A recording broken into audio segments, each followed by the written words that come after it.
Maratha reservation के मामले में supreme court ने गुज़िश्ता रोज अहम फैसला देते हुए मराठा रिजर्वेशन को मुस्तरद कर दिया था। रियासती हुकूमत की जानिब से असम्बली में मंजूर किए गए मराठा रिजर्वेशन के कानून को गैर आइनी बताते हुए इस पर हतमी तौर पर रोक लगा दी। इस फैसले से मराठा समाज की तमाम उम्मीदों पर पानी फिर गया है। सुप्रीम कोर्ट के फैसले के बाद मराठा समाज में इसके खिलाफ बरहमी जाहिर की जाने लगी है।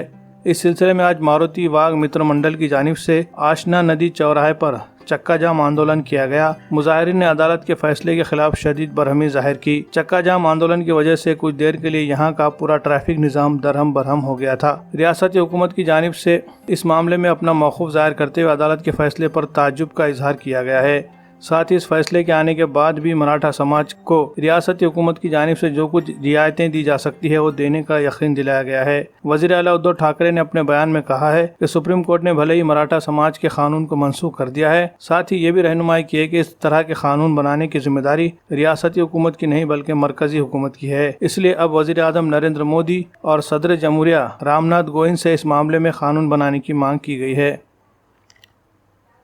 कारण सरकार आणि आपली भूमिका एक आहे। जर सरकार या निर्णयाच्या म्हणजे आरक्षणाच्या विरोधात असतं तर लढाई मी समजू शकत असतो, पण सरकार आपल्यासाठी लढतंय, आपली बाजू मजबूतीने सुप्रीम कोर्टात मांडते, किंबहुना ती मांडली, आणि तरी सुद्धा हा एक निराशाजनक निर्णय आल्यानंतर मला असं वाटतं अजूनही लढाई संपलेली नाहीये। कारण लढाई केव्हा संपते, सगळं काही अंधार पसरतो तेव्हा।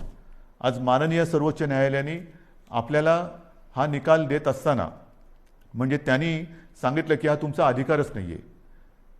जे एक कमिशन, गायकवाड कमिशन आपण नेमलं होतं, त्याच्या शिफारसी सुद्धा त्यांनी सांगितलं की त्या सुद्धा त्यांनी बाजूला ठेवलेल्या आहेत।